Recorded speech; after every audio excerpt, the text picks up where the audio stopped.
Minneapolis and throughout the world. It's football time in Tennessee. The GOAT, John Ward. Yo, What is up, y'all, man? Welcome back to another weekly Wednesday episode of the Vols ATB podcast. Joined by my guy, Drew, right now. Going to be soon joined by Big Shot Rob. Got a jam-packed episode. We're in the crazy off-season, not off-season saga of the transfer portal, going to the bowl game. And Vols hoops, man, it's still jam-packed even though the football season, regular season is over. First off, Drew, my guy, how are you doing? I cannot complain. It's hard to believe that, the regular football season has finally come to a close. I swear, man, every year it just feels like each football season just flies quicker and quicker. But I'm excited about this bowl game. I'm sure you and I both have our feelings and thoughts about playing in the Citrus Bowl. I know that you do. Maybe not some positive feelings on it, but some feelings more or less. But yeah, man, I can't really complain. Yeah, I mean, after an 8-4 season, I think us going after that Vanderbilt game, we realized that the most common bowl projection out there was the Gator Bowl, and the Vols ending up in Jacksonville. Well, with some college football madness in the college football playoff, we can discuss that in a second. And LSU, because they played in the Citrus Bowl last year, it kind of benefited Tennessee where they went up, they skipped the ReliaQuest Bowl, which is formerly the Outback Bowl, skipped the Gator Bowl, and get all the way up to the Citrus Bowl against Iowa, who has been very, very good on defense this year, Drew, but you can say the opposite for their offensive. Tennessee-Iowa rematch from the Outback Bowl way back. I'm fired up. Gator Bowl. Yeah, Gator Bowl. But yeah, no, I completely agree. I also have to say it feels weird. Like, we've only played them. This will be the fourth time we've ever played Iowa, but it feels like we play them like every 3 years in a bowl game, though. But I'm excited about this matchup. It's going to be interesting. This is going to be the toughest defense that Tennessee's played all year, in my opinion. Iowa's a top 5 defense overall. Got one of the best scoring defenses in the country and one of the best rushing defenses as well. What's up, Rob? But I think it's going to be a good matchup, and this is going to be a great send-off, for Joe Milton especially. Gets to play his final, Tennessee game in his hometown in Orlando, which will be pretty cool, I'm sure, for him. See a lot of his family and friends out there. But, yeah, I'm excited. Citrus Bowl is the last thing I thought we'd get into, especially after that Missouri blowout. I think the Iowa defensive coordinator actually won Big Ten Defensive Coordinator of the Year, some award earlier today. He's definitely turned that place around, and you can say the opposite of the coach's son, who was OC, who's now contractually obligated to be fired after the end of the season. What kind of Iowa offense will we see? Tim Banks definitely going to be the defensive coordinator, we found out, because MTSU found their guy in Derek Mason. Really probably big retain for Tennessee in the long run on the defensive side of the ball. Let's be real. But it's going to be interesting. It's going to be interesting to see how Iowa, does against the Tennessee defense after they have in the Big Ten all year. Another guy, Drew, that it is going to be a home game for is his hometown legit. John Campbell Jr. Yeah. Going to be a really important game for him. He said he coming back to block for Lil Ray. Yeah. Lil Ray, man. Big Demon and Lil Ray, man. John Campbell making it official that him, also, Keenan Peely both made their announcements. They will be returning next year. I know Keenan is more hard because he has to get a hardship because of his 7th year of eligibility, but Campbell has that year of eligibility granted by the NCAA. The announcement breaking free on Vol Twitter. That'll be a huge addition next year, but definitely for the bowl game as well, as I think Spraggins will not be in for that game. Overall, Rob, glad you're here to join us. What's your thoughts on Tennessee, one, getting a better bowl game than expected, but also their opponent in Iowa?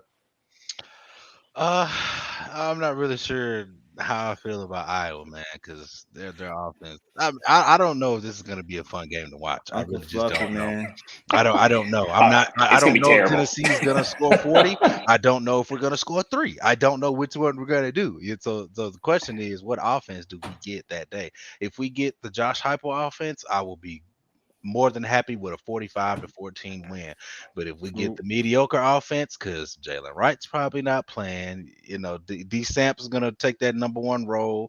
You got Cam Seldon. A lot of young players going to be playing this game, man. And it's time for them to, put on and show what they've been ready to do, what they've been training for all season, man. So if we're being honest, bowl games aren't what they used to be. They're now like glorified scrimmages, if I'm being honest with you. So, Yeah. it's kind of a building block for next season, and you want to get your young guys in. So I'm excited to see how long it takes Josh Heupel to put Nico in.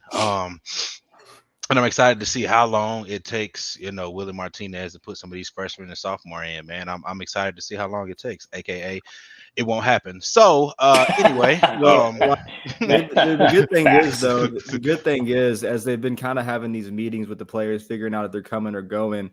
The freshmen and the second year guys, they actually have been having practices secluded just for them before they do have bowl practice. Just getting those guys more reps and more understanding. Why are they just now doing it?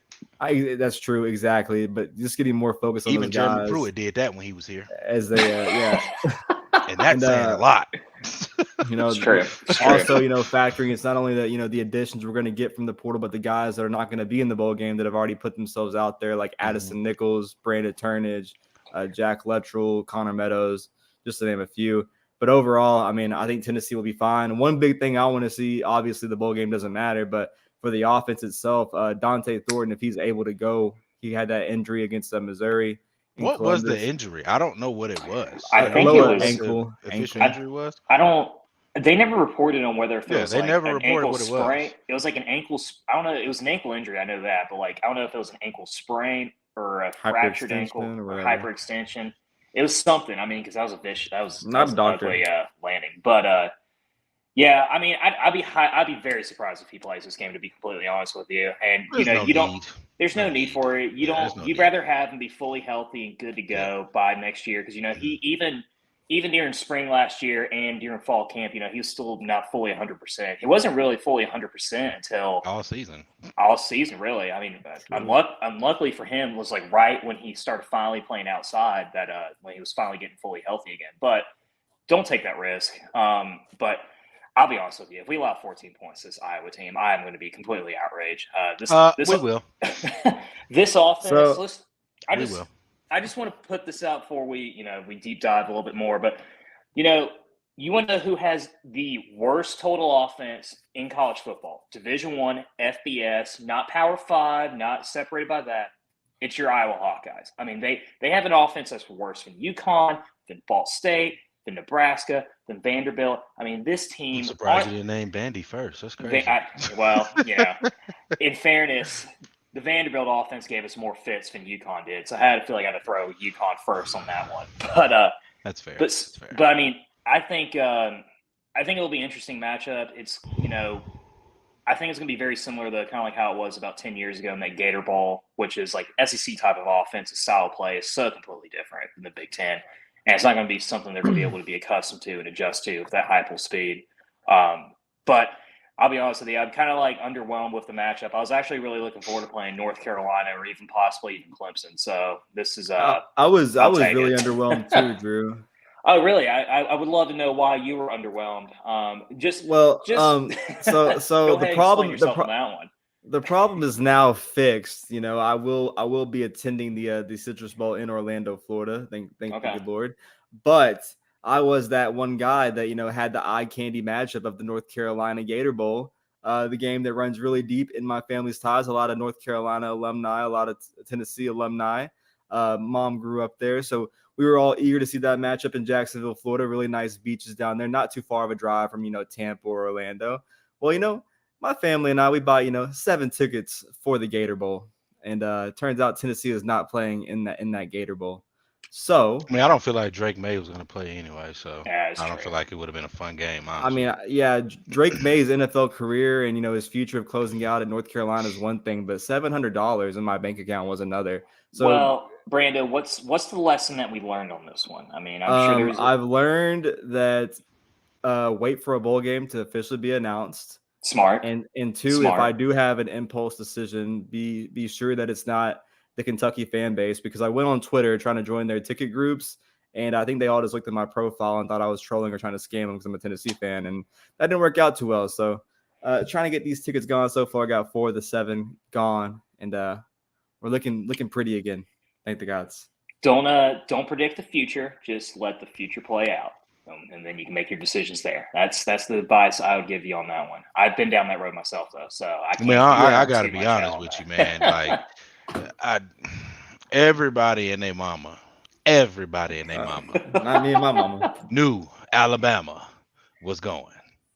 Everyone okay, so before we discuss the huge recruiting, I'm just saying that changes the landscape of bowl games. So I would have waited. Before we discuss the huge recruiting weekend for the 2024 class and the transfer portal, let's go ahead and get this out of the way.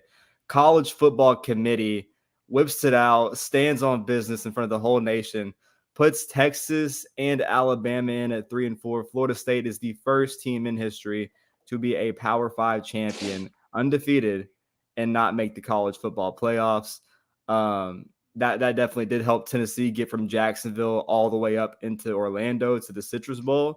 And it did bump Tennessee up 2 bowl games. Like, we got the best bowl game that's not a New Year's 6 game, and it's on New Year's Day. Like, we got super, super lucky for what we were facing at 8-4. But 1,000%. I mean, Jared Verse, Keon Coleman, a lot of those guys at Florida State, they grinded out that their name is not Jordan Travis. They had Brock Glenn, man, in there from Tennessee, like true freshman, had no other choice but to go out there and ball against Louisville in the ACC championship. But I'm kind of sad that I don't think it's the wrong decision, but I hate that it's a possibility in the 4-team format. I'm glad we're moving on from this next year where an undefeated Power 5 champion gets left out. I mean, Here's my stance on this, right?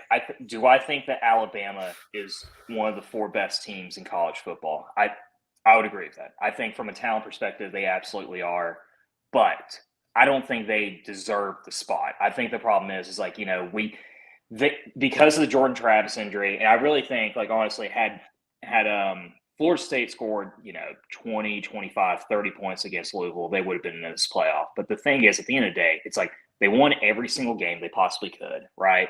And even despite having their Heisman candidate quarterback out for the year, they still managed to find a way to win the games on the road, even if it is against a bad Auburn team, even if it is against, an injury piled up Louisville team. They still won every game they possibly could and did everything they possibly can to be able to get that spot. And in my opinion, I just don't think it should be based on who are the 4 best teams, who are the most deserving teams. Like, I think Texas deserved to be in it because they beat Alabama on the road and they, put an absolute ass kicking on Oklahoma State in the Big 12 title game. Mm-hmm. Florida State won their ACC championship game. And if we're really going to base it on who are the best teams, then why is Florida State ranked ahead of Georgia, right? Why is Florida State 5? Why is Georgia 6?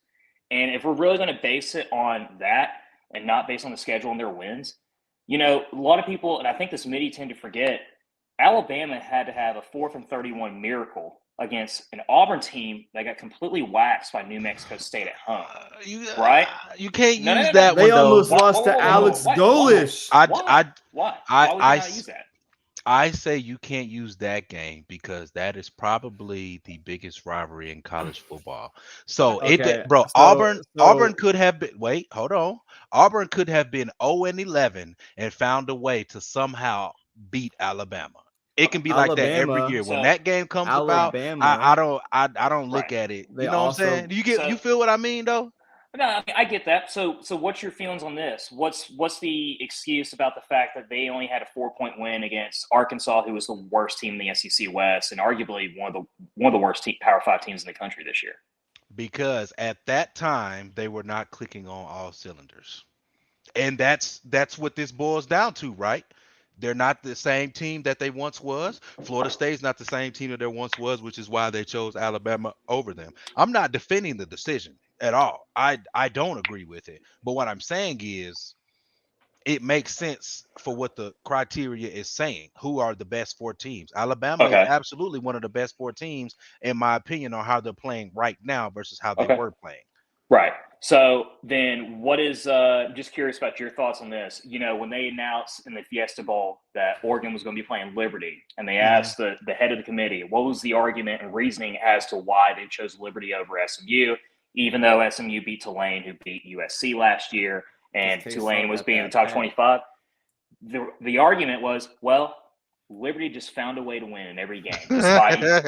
So how come we're using that argument for Liberty, but we can't use that argument towards Florida State? I mean, that's my whole entire thing. Hear me out. Because one is a bowl game that doesn't mean much anymore, as we just said, and the other is for the playoffs for a national championship. Now let's be honest. Let's be honest, bro. I will tell you, I personally feel like Florida State should have went. But I want you to answer this question for me, Drew, and answer this question as honest as possible. Do you actually think, do you really, with everything inside of you, do you actually think Michigan wins by less than 30 if Florida State plays them with that third-string quarterback? So my thing is, I think they'd win that game, right? I think they'd probably maybe win it by double figures, probably anywhere between 10 or 14. I think that from what I've seen and watched Florida State all year, that they have one of the best defenses in the country. Mm-hmm. And I think like Michigan, it would have been, a very defensive central game where it was low scoring. And if I had to pick the, decision between J.J. McCarthy winning a game or what Florida State has a quarterback right now, yes, J.J. McCarthy would probably be able to find a way to be able to win that game. I don't think it'd be a 30-point blowout. I also don't think, and I'm going to be honest, I don't think Florida State's going to beat Georgia either in the Orange Bowl. Hell no. I mean, they won't. But the thing is it is. I mean, it is going to be bad. But the thing is, at the end of the day, they still went undefeated. And and I know that their reasoning as to why is because they're trying to avoid the whole entire debacle, which was last year, which was TCU getting completely blown out.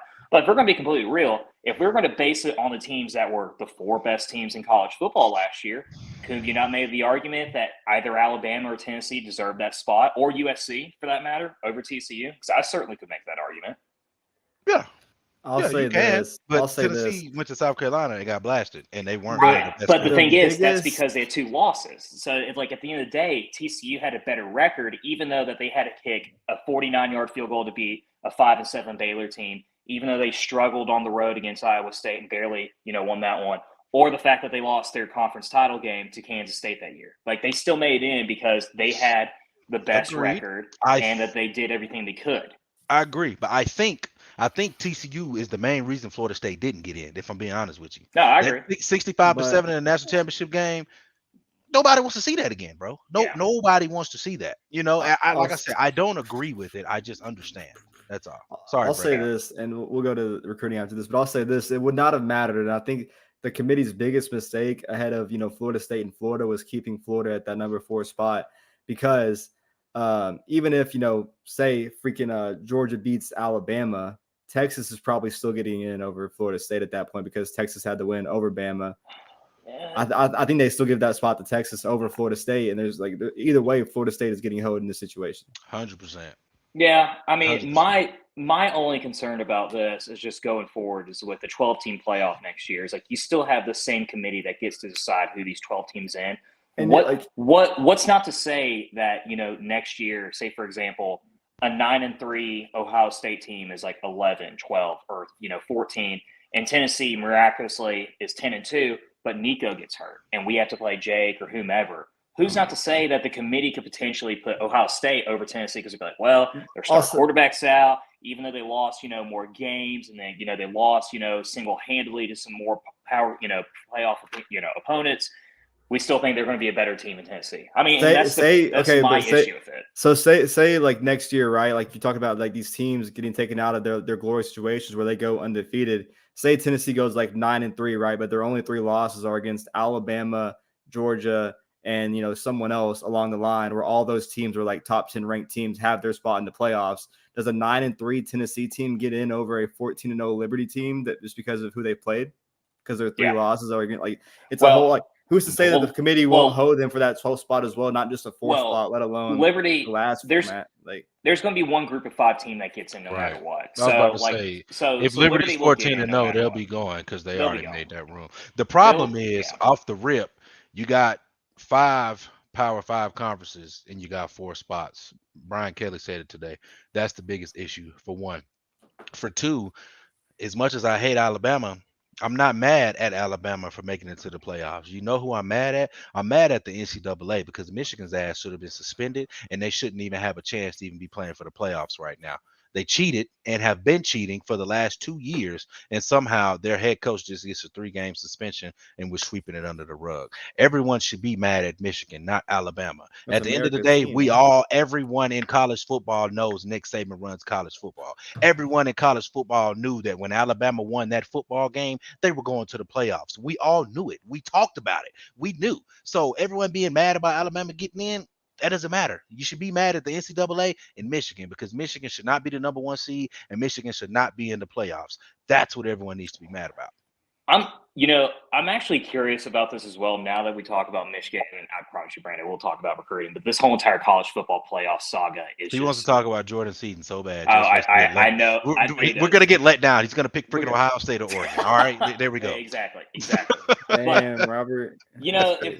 If we're talking about resumes and like teams that have won that deserve to be in the playoff, why is the argument that Michigan should be in the playoff when they only have one top 25 win the entire year, and that was against Ohio State? That was the only ranked team I believe they played the entire season. Well, actually, no, they played Penn State. Yeah, they played Penn State, so they have 2, but 3 in the title game. I guess. I mean, you don't have to count that. I guess. I didn't win a title game. They're still a ranked team. But, if you looked at both of those teams' strength of schedules and who they played, Florida State is similar. If not, I would actually even argue that Florida State has a couple more impressive wins than as opposed to like what Michigan does. But regardless, it's just an unfortunate set of events. I'm waiting for this to happen to Tennessee next year or within the next couple of years. I know it's going to happen, so that's probably why I'm just so pissed off about it. But yeah, let's talk about how Jordan Seaton's going to be a Buckeye tomorrow. Jesus Christ. Oh, my God. Bro, there's no point in hyping the people up, bro. You might as well tell them the truth, bro. He ain't coming. Just save the suspense. Hope for the best, prepare for the worst. That's how I look at it. I'm definitely leaning. I'm leaning towards the hoping for the best, because just all the intel that's came out so far, like the overall. I guess just to first off get into it, like obviously the offensive line is the biggest position of need for Tennessee. John Campbell coming back, that's cool. Spraggins coming back next year, that'll be really good. Having Cade Mays back at center, that'll be really good for a guy like Nico. You got the incoming class already with a high coming back though, Brando. He hasn't announced. We'll find out, Robert. I don't know. Oh, okay. You got high 4-star Bennett Warren, high 4-star Max Anderson, 4-star William Satterwhite. So you already got a crazy offensive line class coming in to a thin room. Well, then Tennessee gets themselves in the mix for 5-star offensive tackle Jordan Seaton, number 1 overall player on 3 now in their new rankings, number 1 offensive tackle. All the buzz, man, coming down to it has been, a Tennessee, Ohio State split. And then that Oregon Ducks writer came out with his article yesterday after AP and Wilt Fong both were like trending towards Tennessee, putting some Ducks chatter out there. The boards went crazy. For some reason, they do not know geography. They do not know that Eugene and Los Angeles are 13 hours away from each other. But yeah, Jordan Seaton, was supposed to have an in-home visit with the Vols staff today.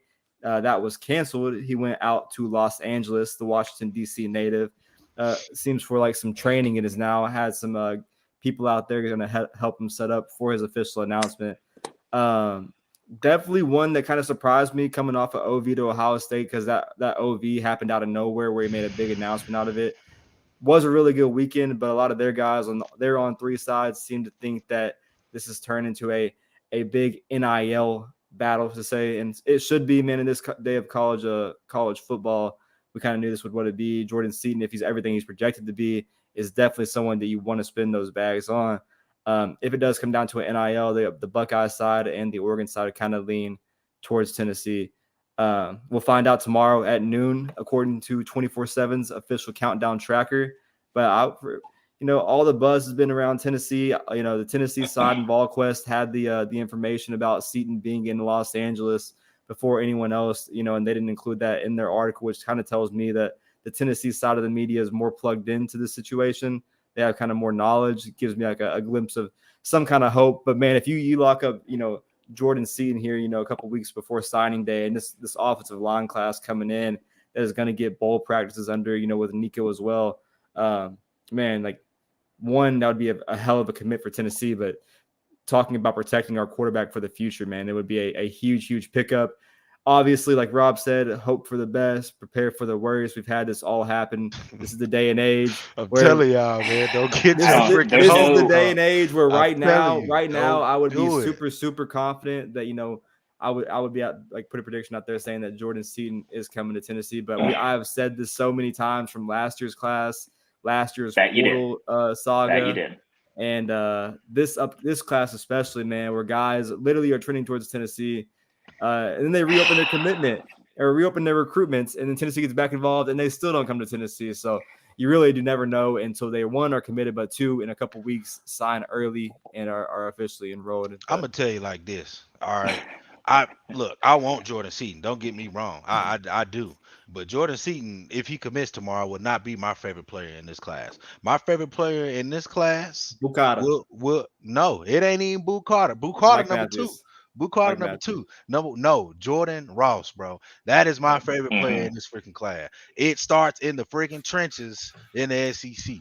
Yep. And in order for this offense, in order for this Tennessee to take that step, the defensive line needs to be up here, potent. The offense, I'm convinced Josh Heupel could get 3 squirrels wide open. I'm not worried about the offense, man. Like, I know you still need, key pieces on the offensive line and outside like that, but I know the offensive side of the ball is going to be fine as long as Hype's there. The defensive line is what I want the most to be beefed up the most. That's what I want, because we get killed in the trenches against Alabama and Georgia every single year. We can hold our own on offense, but on defense, we cannot hold our own. We just can't.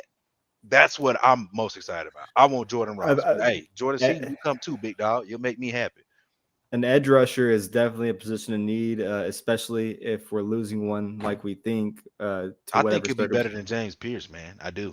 Obviously, Pierce is going to have a monumental year next year. You got, Joshua Joseph as well, and how progressed is Shandavian Bradley come that time also with Caleb Herring if he's still here. Davian Hobbs. You never know. David Hobbs. Well, Shandavian apparently might be going to the offensive side of the ball because of the tight end being so small.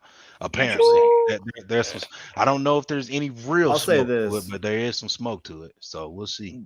After the Vanderbilt game, I think in the group chat and on the pod, we kind of all agreed of what kind of step this offensive line room was going to take, because we kind of had really low expectations coming into the season, but they kind of proved a lot of us wrong with how well they held up. One of the most injured groups on our team, and they still had an okay season. We're up on some award watch list. John Campbell coming back. If Coop comes back, if Spraggs comes back, does Mincy stay or not? We don't know. But I think you have, Bennett Warren. And I think that depends on Seaton tomorrow if Mincy. I think you have. Either way, though, I think you have like Bennett Warren and Jordan Seaton being able to come in there into the bowl practices, being able to kind of get a feel for things, and then in spring, go out there and compete for a starting spot at that other tackle position.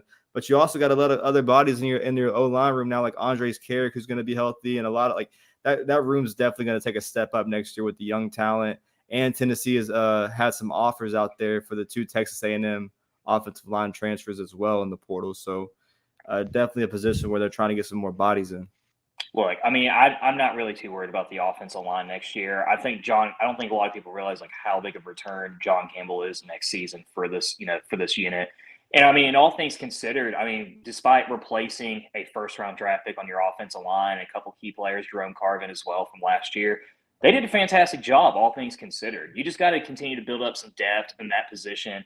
And I think it'll be interesting to see if I don't think Seaton's going to come here tomorrow, but if he does commit to us, it will be interesting to see what Gerald Mincy does and how he decides whether if he stays here or if he potentially moves on as well. I mean, there's a lot of moving pieces. I think we're all right in that position, but I agree with Rob. I think the main priority and focus that should be not just for this class, but for next year especially, is a defensive line, and man, you got to rack up on secondary and especially safety, especially. So that is the one thing I feel like that is preventing us from being able to compete against Alabama and Georgia on a year-to-year basis. If we can be able to get that defense, unit, built up, have some quality depth in there, the offense is going to take care of itself. I mean, it's like what Rob said. Like literally, Heupel could have 3 stars all across the board on that offense, and we'll still find a way to score anywhere between 30 and 45 points a game. I mean, I'm not worried about that. So. The recruiting class is one thing, and wrapping up 2024, that would be a huge bang for the Tennessee recruiting class. especially the kind Everybody of gonna talent love Glenn Ellaby tomorrow if Jordan Seaton commits, but they really need to give Hype the credit. Hype and Bukata. 100%. Definitely Bukata. Definitely. Bukata. Bukata has been the epitome recruiter for this 2024 class. And he will be returning kickoffs and punts next year. And I can't wait to see it. Side note, that is your Mr. 6A Tennessee football. So huge award for him, coming out the season. I think Tennessee had three finalists and one winner. So on top of that, man, obviously the offensive line is a huge position, but the tight end room as well. This is my favorite time of the year. There's been a lot of crazy news since the portal kind of opened. Tennessee's had some guys go into the portal, but they definitely have extended a lot of offers going out to the portal. I think the first one that caught a lot of people's eyes was UConn tight end transfer Justin Jolly. Everyone, was going crazy when he played really well in Neyland. We received the offer from Coach Abel, but the tight end I kind of have my eyes on as well is Holden Stays from Notre Dame. That is definitely a guy. Like, Tennessee has the ability to go and get two tight ends early in this portal window that could literally transform the tight end room. Stay is a guy who can do it all, like a blocking, like a Jacob Warren, has a lot of eligibility as well. And then Jolly also has that receiving threat, would be like a Princeton fan. Can definitely learn some in the blocking game, is going to have to in the SEC. But I think those are two tight ends that are coming in this weekend that are officially visiting Tennessee.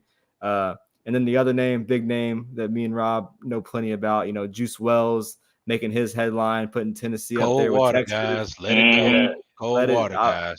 I would just say that I think that that's all Texas, and Tennessee is just included as a pause. 1 second, Brando. I want to read you guys something out loud right quick for you people that want Juice Wells. Does this have to go with the screenshot you sent?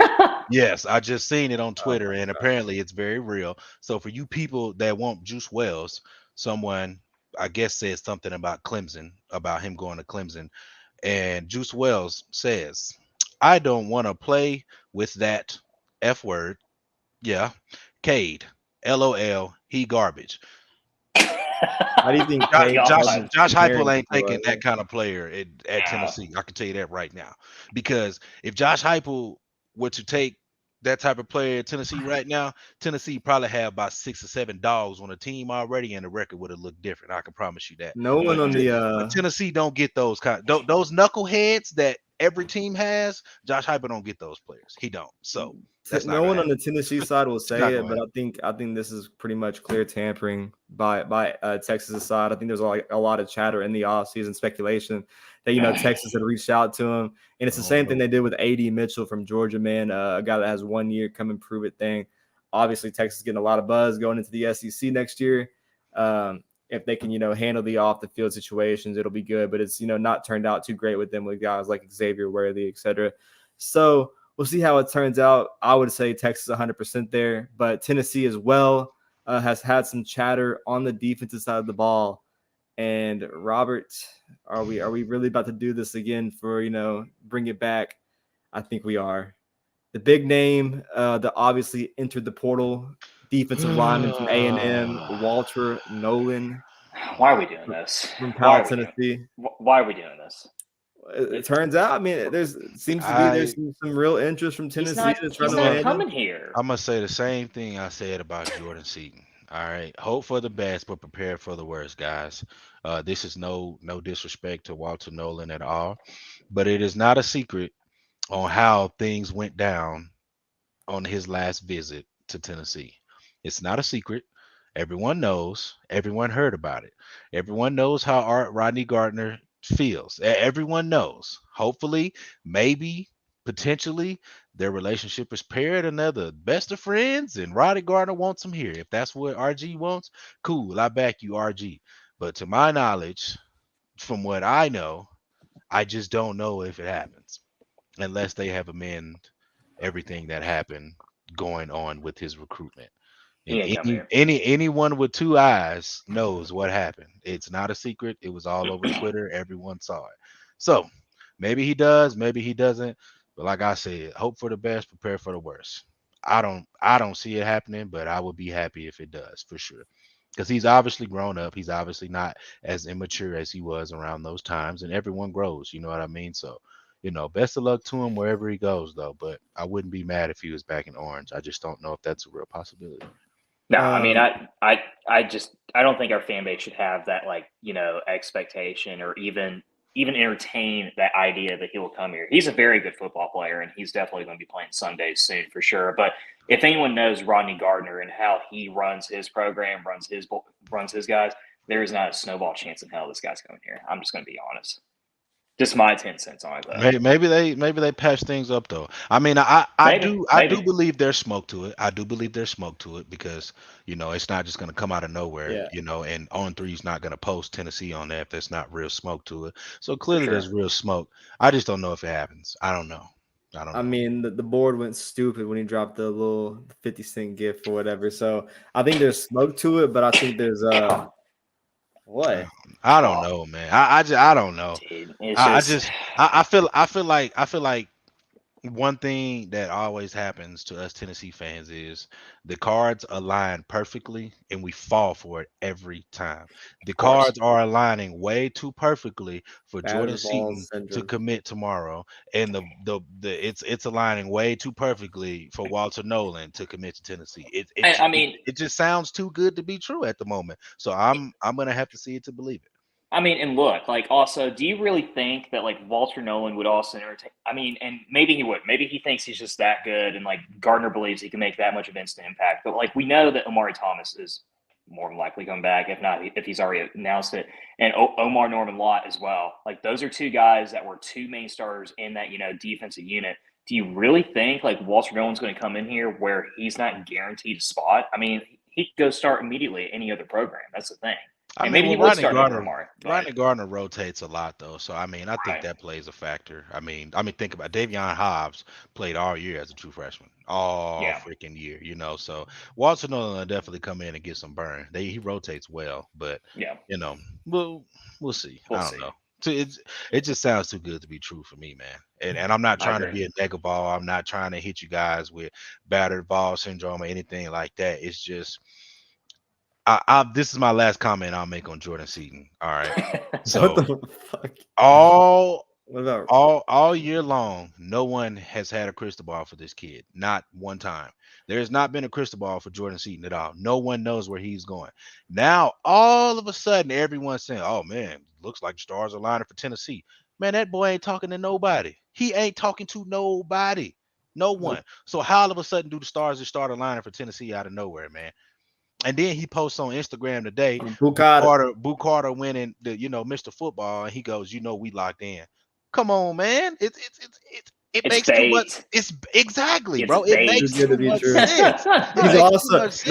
He's been going crazy. He's also been quote tweeting Barstool Buckeyes for the past 3 days and shit too. Well, I'm saying, bro, it's just. Now, don't get me wrong. Do I love what he's doing? Absolutely. He is confusing the hell out of everyone. I love it. I just feel like it's too good to be true for Tennessee to land him. We'll find out because we felt the same way with Maui, and my man chose Miami. So that's all I'm saying. Because Jordan Seaton is what our Maui was last cycle. Everything lined up perfectly. Everything. It was literally Tennessee until 5 minutes until he picked Miami. 5 minutes. I ain't falling for it again. I'm gonna have to see it to believe it. We were all expecting a commitment, and then the board just in, quick note. He's not coming here. out of nowhere, the board goes, oh, I think he's going to Miami. Well, yeah, no kidding. We can see the hat on the table. We seen what hat was straight and what hat was bent. I don't know if these kids don't realize it or not, but guys, kids. I'll say this. Someone has to see this. Watch how you sit your hats on the table because we know every time. It's science. If Jordan Seaton commits to Tennessee tomorrow, that will be the third 5-star for the Tennessee 2024 class. All 3 of those commits would be top 25 players as well in the country. Tennessee also has a majority of their class in the top 300. I think that would boost the Vols to a top 10 class, but it'd also be the first time they've had 3 5-stars in a class since the 2015 class. Obviously, we know about who was the head of that football team. Completely different scenario. Would be a crazy situation for Tennessee going into this next season. But another offer Tennessee extended on the defensive side of the ball. This one kind of stuck out to me. One of those small school offers, man. Rhode Island DB Saeed Gibbs got an offer from Tennessee. This guy's a FCS All-American, 38 tackles and 3 picks over there at Rhode Island. A lot of those guys have entered the portal and gotten serious Power 5 interest. One of those schools that, has a good team, doesn't do too much out there, and then gets like a bunch of notice in the transfer portal. How does Tennessee fare well there? They definitely got a spot at DB. An FCS All-American that would be a cool plug and play maybe. But overall, man, like it's safe to consider that in this transfer portal era, the window's been open for like 3 days now, and there's over 2,000 student athletes in the portal. It's safe to consider that there's a lot of guys out there that Tennessee's had contact with and probably extended an offer to that hasn't posted it on social media or hasn't said anything about it, man. Like there's probably a lot more targets out there, but I think Tennessee is definitely being more and more aggressive this cycle than they were in the 2024 recruiting cycle and last year's transfer portal cycle. And I was kind of listening to some radio earlier. I heard a good friend, Ryan Shumpert at Rocky Top Insider. He was saying that the Vol Club, it sounds like from everyone talking around the facility, that the Vol Club is like, save their money until the right time and is ready to go super aggressive. How aggressive and how well that pays off, we'll see with how it farewells in the portal, man. But I think Tennessee's in a good spot financially and with the chemistry and overall view of the program to have a successful offseason and plug and play a lot of guys. Well, good. I'm glad they're trying to close that window because that zone window that Tim Banks runs has been open for 3 years. So it's the cornerbacks that can close that damn zone window because I'm tired of it being open. Tired, no doubt of it. I think the staff probably realized after last season as well. I mean that you've got to be more aggressive with the transfer portal, and these are guys that can make more of an immediate impact. Obviously, you still want to emphasize on recruits out of high school, because those are the guys that are able to build the foundation and be the key players. But man, like when you're in a situation like Tennessee where it's like you're trying to find a way to get back to that same level as Alabama and Georgia. The only way where you can be able to get that almost immediately is in the portal itself. And you've seen a lot of teams like Texas is a perfect example this year where it benefited them tremendously. And so, I think the staff's got the right idea. I like the approach that they're taking. And I think we're in a good spot. So it'll certainly be interesting. I would love to hear y'all's thoughts on this. I read earlier today that Carson Beck has pretty much told Georgia that they'll have to give him $4 million for next year to stay. Otherwise, he's leaving. So. I did. Carson Beck, the guy that pretty much the guy on the read option that pretty much turned the ball over not once but twice, where Georgia could have definitely went down there and probably won that football game. Well, first of all, they were held to 3 points on that drive, but Carson Beck actually that wasn't his fault. I'm not going to say that wasn't his fault though. Buddy got to catch the ball. He took his eyes off of it and he looked up. You can see it on film. That wasn't on Beck, man. I'm not putting it all on Beck, but I think Georgia's offense definitely shot themselves in the foot there on the 4th down attempts where they failed. They're giving Alabama the ball back at the 40-yard line. Definitely not a smart move. What I think happened and why Georgia lost? Now you're gonna look at me crazy when I say this, Kirby got scared. But I'm so serious. I think Kirby got a little tight-winded for the week during practice, and I think it kind of drizzled out to the players and they lost. Because if you look at every single one of Georgia's football games, I haven't watched all 12, but I watched a lot of their football games. This is the first game I've seen Georgia play all season long where they just look tight, man.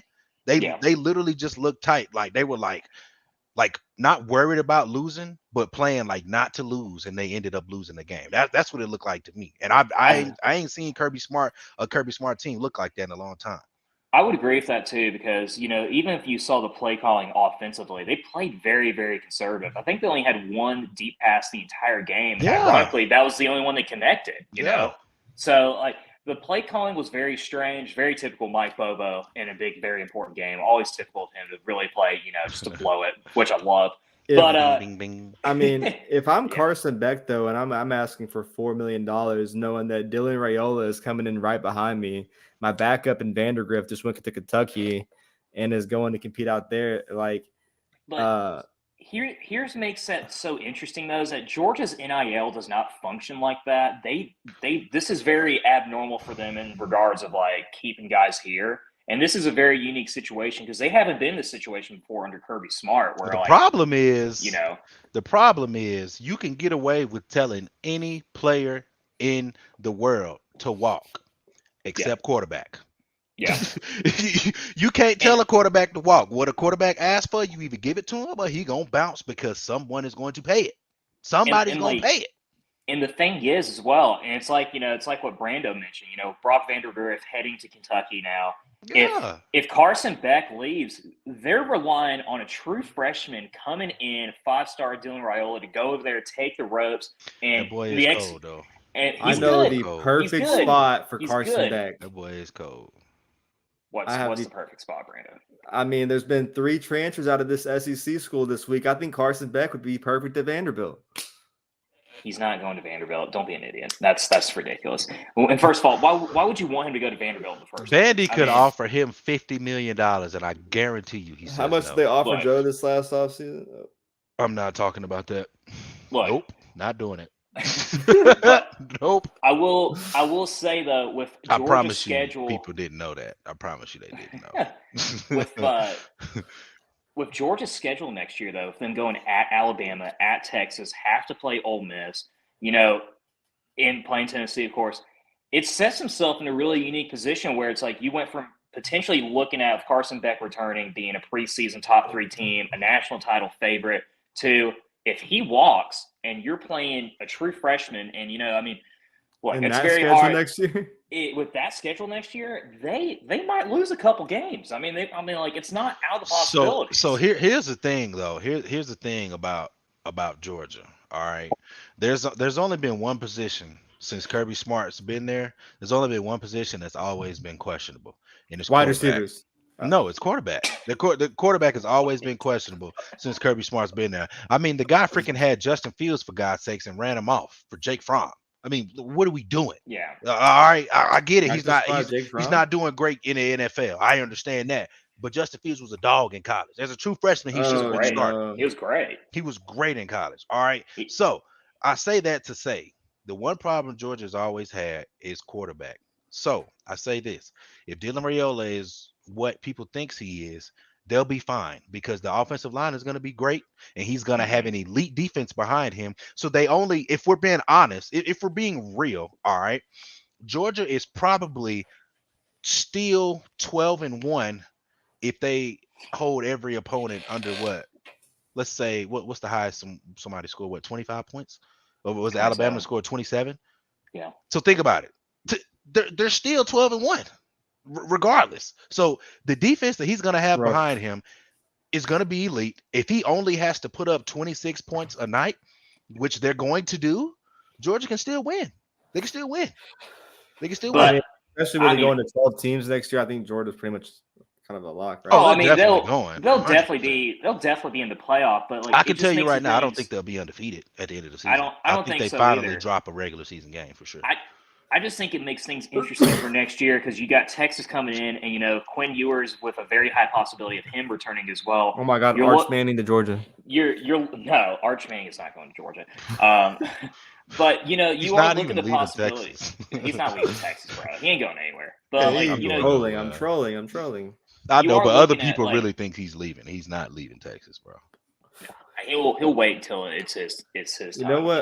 To take over the helm. Yeah. Since we're discussing SEC, before we hop into Vols hoops, one thing that I really enjoyed this week was Keon Zipperer, a Florida alumni, talking about the Florida football program being a shit show, saying all of his friends are leaving, and I think the Florida football team is kind of out on Billy Napier. The choice to keep Billy Napier going into this next season. Hey, they got DJ Lagway coming in. They'll be fine. He finna come in and kneeling to get his. Did y'all shit see rocked. the video of Billy Napier going to a in-school visit and a kid stops Billy? Billy Napier and he said, "Smile if LSU put 50 on drop you." 50 on you." I'll give it to Billy. He had a genuine smile when the kid said it. It wasn't a mad smile because he was being recorded. It was a genuine laugh because that shit was funny. It was funny. I mean, he handled that very well. Oh Lord! Oh, there goes Drew. No. But no, he handled that very, very well. I was very impressed actually on how well he handled it. Yeah, he's better than me because I would have talked bad a little dude. Oh, 100%. But let's just be real, guys. I mean, you can call it BVS, you can call it being a negaval. But I mean, Let's just be honest. Whoa. We'll find a way to lose this game next year. I know we will. I know Tennessee far too well. We will find a way to lose to Florida. That's the only reason why Billy Napier kept his job this year was because he beat Tennessee. Bro, if you really think that Demon and Lil Ray are gonna walk into Neyland Stadium, Lil Ray gonna lose to his first game starting against Florida, that's crazy. Well, I gotta be honest with you, bro. We also said we were going to smoke Florida. We do play them later in the year before Alabama. I gotta be honest with you, bro. Saturday in October. Nico, listen, bro. I'm telling you right now, bro. If we got an offensive line, Lil Ray finna win the Heisman, bro. And I'm standing on business with that. I'm standing on business with that. Lil Ray finna go win the Heisman. You're out of your mind. I'm telling you, bro. If the offensive line, I swear to you, Drew, if the offensive line holds up the way we want it to hold up, Lil Ray going to get that trophy, bro. We got 2024 Heisman talking. Lil Ray going to get that trophy. The man hasn't played. Man hasn't started a game of football. I mean, like, good Lord. Just relax. It's not. I'm not relaxing, bro. The way Nico shakes his hips, man. Oh, my God. Okay, that's a little bit too far. Let's Brando, you're on mute. You're on timeout. You're on timeout today. So that was beyond out of pocket. Out of pocket, Brando. Oh. Yeah. Talk about seeing the movie The Blind Side. Jesus Christ. Oh my gosh. All right. Honestly, that was my crap moment of the week, since we're talking about being blind. Fucking before the show, I was, rinsing my eyes out because I dropped a lemon cleaner and now my eyes are like bloodshot with fucking chemicals. So that's crazy. I mean, I got my other reasons as to why. You up too, man. I get you right. I got you. Let me come fade you, homie. I got you. Drew, I'm a barber, man. I got my other reasons as to why they may be bloodshot red, but I'll just keep those thoughts to myself, of course. I love you guys, but I have to go, unfortunately. I will see y'all next week. Quick comments on Rick Barnes. The sky's not falling. The team is fine. And Dalton Connect is that fucking guy. Go Vols. Okay. Well said. I think that's the perfect transition to talk about little basketball hoops. But I mean, look, before we do that, just to follow up with the Nico thing, I think Nico's going to be very good next year. I think he has more pressure to be successul than any quarterback in the history of Tennessee football. But let's stop the Heisman talk. And I thought you were going to follow up on my comment about his hips. My fault. No, I am not. I'm not following up on that. I'm completely ignoring that hip comment. 5-star athlete, man. We are. Well, yeah, but I mean, like I said, the way that he was able to get out against UConn, and especially that one drive he got against, Vandy. It was impressive that he was. It's impressive that he was able to get out of one of the worst defenses in college football against UConn. I agree, no doubt about it. So and Vanderbilt, and Vanderbilt too, of course. I will say, even though Rob is, he's seen the worst of Vols recruiting, I will be confident that bearing any final decisions, I've said this for so many guys like Francis, Kai Bates, everyone. I think Tennessee gets good news tomorrow, noon Eastern time. Book it. 5-star Jordan Ross commits to Tennessee. Yeah, I will see it when I believe it. I fell for this for Balgoa. Drew. I fell for this for Braylon Russell, Kai Bates. I'll see it when it happens tomorrow. But for all the misses though in this 2024 class and the amount of recruitments we've been out on, the fact that you can go and look and you break down the averages. Tennessee has a top 5 in blue chip ratio and a top 10 overall class after tomorrow. I think that's pretty successful for everything that didn't go their way. I mean, yeah. I mean, I don't think you can complain about this class that's coming in. There's a lot of key valuable guys. I mean, Mike Matthews is going to make a big impact next year. He'll get some reps. Even if Jordan Steen doesn't come in, we got a lot of talent in the offensive line. Bennett Warren, William Satterwhite as well. And Jordan Ross is going to be exciting to watch next season too. But what's breaking news? I got a Steve Wiltfong notification, and it's not the one I wanted. I thought he was dropping a Jordan Seaton crystal ball, but number 1 cornerback in the transfer portal, former Clemson player Torian Pride has committed to the Missouri Tigers, returning home. Yeah, Missouri seems to be reloading. Missouri. if I'm going to be completely honest with you, I'm very happy that we are not going to be playing Missouri next year. I think what Drinkwitz is doing there is pretty impressive. I mean, look, he's whether if we want to admit it or not, he's a damn good football coach. I mean, what he's been able to do at Missouri this year is, downright impressive. Be able to get a Cotton Bowl appearance. You're facing Ohio State, and they got a very high possibility, in my opinion, to win that game as well. But yeah, that doesn't surprise me in the slightest at all whatsoever. But Rusty Mandel tweeted out the Georgia football schedule for next year and just said, "My goodness," because versus Clemson, versus Tennessee Tech, at Kentucky, at Bama, versus Auburn, versus Mississippi State, at Texas, versus Florida, which is a neutral site, at Ole Miss, versus Tennessee, versus UMass, versus Georgia Tech. Like, it gets they got a tough schedule. They'll have one of the toughest parents week 1.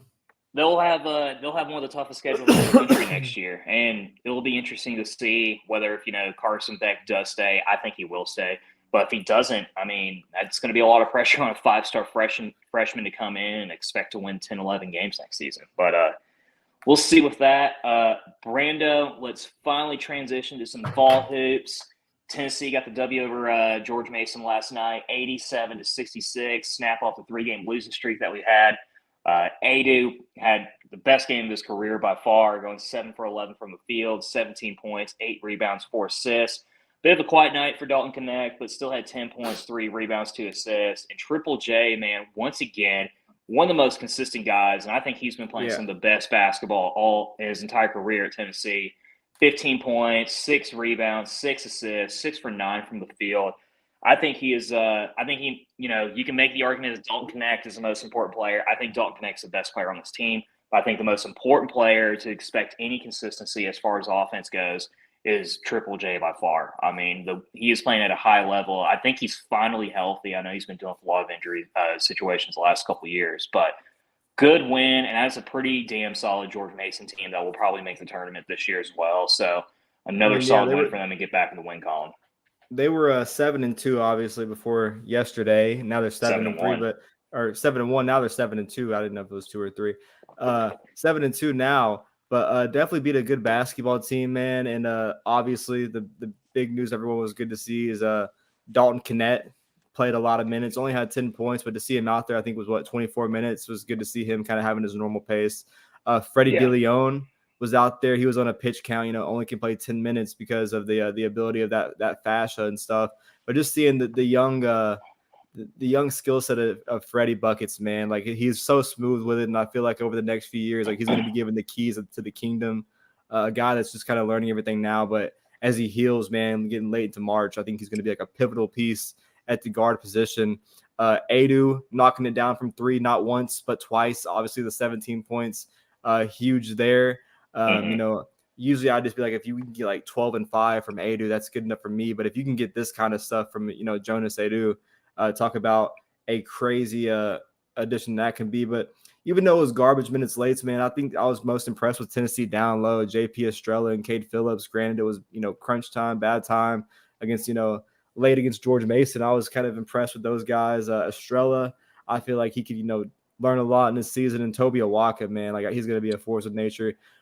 Curious to see if Tennessee goes, more too down low, too big down low. It was kind of the first time I've kind of saw that all season, that they had 2 guys big down low this year. So curious to see how that progresses going into conference play and tournament time.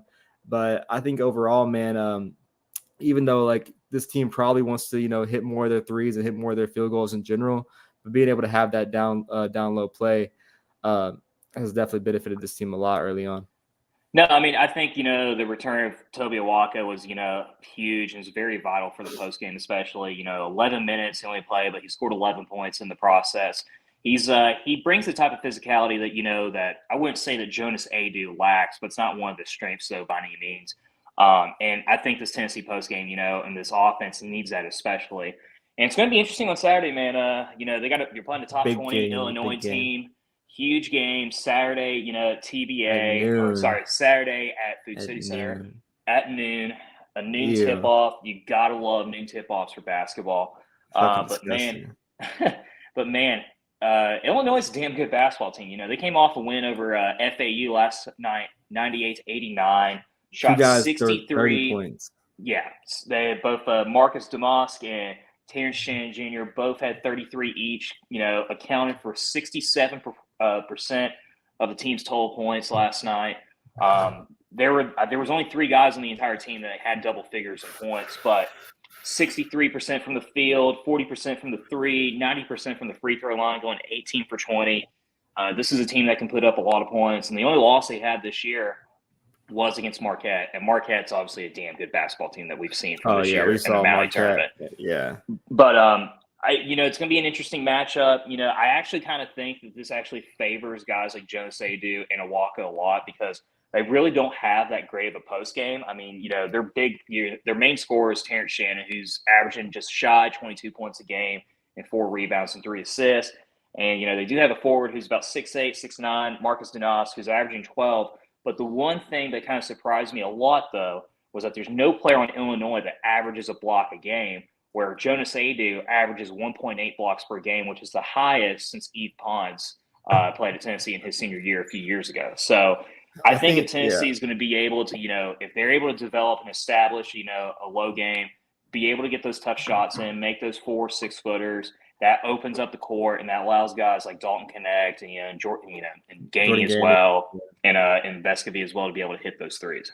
I think Gainey definitely is going to be more consistent. I'm not mad at him for taking the shots he has, but like after the 3rd or 4th, I think he went 3 for 10, and after those first 3, I think, I'm like, all right, man, kind of, pass it out. Tennessee obviously had their way and won the game really well, but going into this game, I think kind of sucks the noon tip off. Not a fan of that. Top 25 matchup. I would have been happy for Tennessee to get that late night environment, getting TBA packed. I'm sure it'll be packed still as well. Oh, but it'll be packed. Yeah. Noon tip. I'm off Saturday, so gonna be able to catch the game. Really excited for that. But I'm super interested to see which Tennessee defense shows up. Hopefully it's not the one from Chapel Hill. I think on court it'll benefit us being in the Food City Center. But Tennessee kind of got back on track. Limiting George Mason's leading scorer, Keyshawn Hall. He was averaging 15 points a game, and he went 3 of 13 yesterday. Tennessee plus 17 in the rebound margin. They had to keep that, obviously, against a way better competition against Illinois, top 25 matchup. Hopefully what Tennessee team shows up, man. And, granted, we've had the hardest out-of-conference schedule probably in history, but I think this is a point where Tennessee has to let all that and, the early little scratches, man, and bounce back strong. This would be a huge tone-setting win for the Vols. No, I mean, I think it's a great opportunity. This would be a good win, to be able to get into your resume a top 20 win over a very good Illinois team who will certainly be, in the top 3 or top 2 this year in the Big Ten fighting for a conference championship. They're a very well-experienced team as well. But I think this matchup favors Tennessee fairly well. I think you can expect guys like either Zakai or Santi to be able to guard, Terrence Shannon for most of the game, play that high-pressure defense that, that Rick Barnes' defenses are known for. And, they're going to get some open shots. They're going to get some open corner threes, and Tennessee's just going to have to knock them down. I will say, though, if they play like how they did against George Mason last night, and shoot 49% from the field, they'll most definitely win this game. I don't see Illinois coming in our house shooting 63% from the field on Saturday. I'm just glad it's not us, man, because there's been some other SEC teams that have got put on their ass in the past week. One thing I enjoyed watching this past Saturday was UNC Wilmington putting the beat down in the coal mines, knocking off Kentucky. Just been a crazy start for conference play, overall. Yeah, no, I mean, there's college basketball's a crazy sport, man. You're talking about Purdue last weekend. They lost, number 1 Purdue lost to Northwestern. Mississippi State, who was top 25, blew a 21-point lead to Southern and lost that game as well. I mean, it's truly an unpredictable sport, and I think this is why, I've been so adamant on, a lot of the people in our fan base, or not really a lot of people, the very loud vocal minority on Barnes Bashers. The Barn Bashers, thinking the sky's falling. Look, I mean, you're going to drop games in basketball. I mean, it's inevitable, But, the thing is how you bounce back. From what I've seen, these 3 losses, I'm not really worried about it because 2 of them we played our worst offensive games all year. And if we had just played average, probably beat both Purdue and Kansas. And, on and against North Carolina, I mean, yeah, we had the worst defensive first half performance in 17 years, and the worst under Rick Barnes in Tennessee. And we still made it a 4 6-point game where we had an opportunity to win it. And who knows what would have happened if Connect did not go down. But this team's in great position. They got a great opportunity to win this game on Saturday. I think they're going to. I got Tennessee probably win this game anywhere between 6 to 10 points. Yeah, the official Tennessee basketball Vols Hoops on X account is a calling for Vol Nation to once again feed the floor once it packed out, encouraging everyone to get their tickets now, make it loud. I'm sure the environment's still going to be lit. Might need a cup of coffee or two, but still expect to be crazy in there. Tennessee is going to have the home court advantage, and we've seen how non-SEC teams that are really big games come in, like how we got hyped for Arizona 2 years back. I think the energy will be there, and that might get Tennessee. It being in Food City Center is going to be favorable to the way we play basketball. Let's just be real. It's shown in the past. So excited for that matchup. Any comment, Drew, on the Wes Rucker tweet? No comment. I'll just burn the show down as we go. He always never ceases to amaze me on the weirder and weirder stuff that he tweets. That was good guy. I'm sure he is, but man, like just the stuff that he puts out is just so bizarre. When Rick Barnes dies, when they're it's like what I was telling someone else. I was like, you looked at that tweet, you typed it out, you read it, and you're like, yes, yep, this is it. This is the tweet that I'm going to put out, and this is what's going to get reactions. I mean, it's just. Well, you remember that one tweet he put out that wasn't sports related? Yeah. Well, we don't. Again, never mind. A couple. Let's be real, Brando. A couple out of pocket comments from you on this episode today. I mean, so talking about Nico's hips, and next thing you know, you're talking about Wes Rucker's, tweets. I mean, let's just let's keep it long. Let's just keep it, biggest thing this week for me. On the road. This biggest thing for me this weekend is obviously stopping their guard play. Terrence Shannon Jr. averaging 22 points a game, absolutely insane. Cannot have two guys go for 30, and if they do, I do not see Tennessee having a realistic chance of winning this basketball game at all. We saw what can happen and how this defense can break down in Chapel Hill. I think they have an understanding of that. Definitely had a long week of practice after that. Solid improvement last night, but we're going to have a real test this Saturday. I think Tennessee definitely wins this game and definitely covers. Yeah. I mean, whether a lot of people want to admit it or not within our own fan base, Food City Center or Thompson Bowling Arena or whatever the hell you want to call it, it's one of the toughest places to play in America in college basketball. I think we've only lost, 3 games at home within the last 3 years, something absurd, something incredible. And it's going to be an extremely tough environment. I mean, Thompson Bowling's going to be rocking. Place is going to be packed out. It's a big matchup against a very good basketball team. So, they're going to be up for it. Students are going to be up for it, especially. And, I think this is a good bounce back opportunity for Tennessee. And, I think this is a good chance for them to be able to get a very good win against a very, very good Illinois basketball team. And, start trending towards that right direction and, get ready for conference play come January. Yep. Excited for it. Wilt Fong just put in his final prediction thing saying he thinks the Vols and Bama are now the top 2 with Ohio State and Oregon fading. Several sources believe it's still going the Vols' way. Tennessee being the only consistent team in this process. Everyone's fading, but Tennessee's name seems to be at the top. Drew, going into the last 24 hours, less than 24 hours, so it'll be noon tomorrow Eastern time. Final prediction for the Vols' monumental drama saga of the Jordan Seaton recruitment process. Do the Vols land the 5-star number 1 ranked offensive tackle? I don't really think they do. I mean, I've seen this story far too many times. It's just, battered Vol syndrome. Oh, it's not battered Vol syndrome, but it's like what Rob says. No one knows anything about this kid and where he's going. These are just predictions. He hasn't said anything. He hasn't indicated anything. And we also thought last year as well that Francis Malgo was going to come here, and within less than 5 minutes, it was a complete 180 that he wound up going to Miami. And so I don't know. I'll believe it when I see it. Obviously I'm going to be watching his commitment announcement on my lunch break, but Hopefully it's at noon. noon. That's me trusting the 24/7 sports database for his commitment watch. But according to some people in a chat I'm in, that overall 24/7 just has a placeholder when they don't know the time. So not too sure, but people kind of think it'll be early on in the day. Hopefully it stretches until night, whatever. It'll be 9 a.m. in LA. So if it is at noon Eastern, I hope it is noon Eastern. Wouldn't you want to ride the high the whole day? I would. Shit. No, I would. In fact, I'd actually rather personally just straight up first thing in the morning, get this out of the way, have your fan base all fired up. That's what I'm saying. Then, I'm saying like commit early in the morning right. and then have the effect the rest of the day, being like, oh, I just did that on the Tennessee. Yeah. Well, no, for sure. I definitely think it would capitalize a huge offensive line class for the Vols in 2024. The rest of the class seems locked in. Doesn't seem like Tennessee's going to be losing any prospects leading up to signing day. I think they've had a really good class overall with the relationships built and keeping guys here. So if you add this addition plus the transfer portal, Tennessee's hosting the number 1 wide receiver, the number 1 tight end, and the number 2 tight end, and potentially the FCS All-American corner this weekend as well on official visits.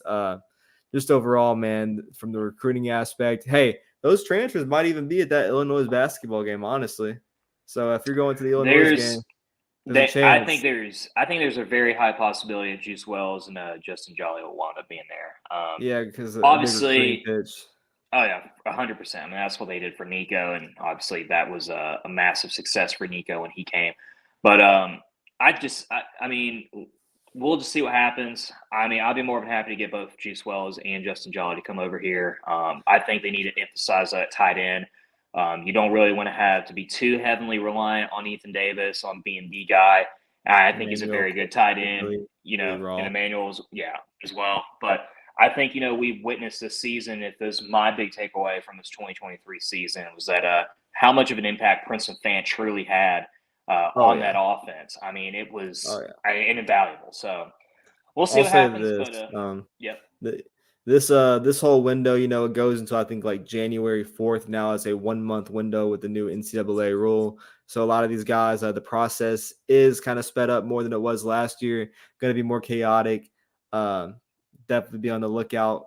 There's like every hour more news dropping via portal and stuff. So definitely going to be a crazy one for this weekend. I think both Holden Stays, the Notre Dame tight end, and Justin Jolly both have talked about how Tennessee is high on their list. The early playing impact is definitely there. And I think there's been like some mutual agreement from ever since they entered the portal or even before, or however college football works this day and age, of interest coming to Tennessee. So if Tennessee can knock out a position of need there, we all know how the Juice Wells thing is trending. And I think you have the guys like how I focused in recruiting of guys that like Tennessee is like genuinely in it for and like not getting smoked for. Like I think Tennessee's going to be able to get their main targets, and we'll find out this weekend of how aggressive the push is from Tennessee football in the portal. So big game this weekend, big commitment watch for tomorrow. Drew, next week we do it again. Any final comments before we break it all down? It'll be I'm sure fan base is going to react in one way or another tomorrow, which is either they're going to be fired up and that we're back and we're going to be taking the SEC, or that Josh Heupel and Glenn Everby can't recruit and like we never get 5 stars and the world is coming to an end. So regardless what happened, also on Friday or on Saturday as well, they're going to be doing the same thing but for basketball and Barnes. So it never ends. But regardless, football program's in a good situation for next year. They're going to do just fine in the portal. Basketball program is just fine. We're still a Final Four contender. We're Gucci. Everything is going to be all set, and we're going to be just fine. Yeah, I think my final comments, Tennessee gets good news tomorrow on the recruiting front. I think Tennessee gets their 3rd 5-star and has 3 5-stars in the class for the first time since 2015. Locking down the trenches. Your $8 million quarterback gets the full reins next year. I think you can finally look at roster management of the guys that have left and the guys that they are targeting to come in. They're actually building around Nico and getting him more weapons. Obviously, you have a lot coming in the recruiting front with Mike Matthews, but getting Nico tight ends, getting him protection up front, having Squirrel, Brew, and Dante coming back next year. I think offense is locked and loaded. You'll see them get aggressive on the defensive line, linebacker, and corner spot. But I think overall, Tennessee's able to be in a really, really good spot going into next season. It'll be maybe even a brand new team after the bowl game. You never know. A lot can happen in these next 30 days with the window. But big game this weekend. Want to see Vol Nation in full effect at the Food City Sitter. And I expect to win, man. Let's go, show the SEC they're dominant over the Big Ten, a really good Illinois team. And let's get this program back on the high rise. Drew, any last things? I think you said it perfectly, Brando. I mean, I think a good opportunity for Tennessee to get a very good win under their resume, under their belt, get a lot of good positive momentum going into conference play within the next few weeks. And be able hopefully you can be able to press Justin Jolly and Juice Wells as well on their visits this weekend, and get things trending in the right direction for the portal for the Vols as well. So, but I think we're going to be all right regardless. Yeah, for sure. Humongous weekend. Be looking out for some more content on the X account. Going to try to do some more things, switch it up, add some more spice. But hopefully next week we're back with a jam-packed episode, some new additions, and some Vols basketball wins under our belt. Drew, until next time, good night and go Vols. Go Vols, baby.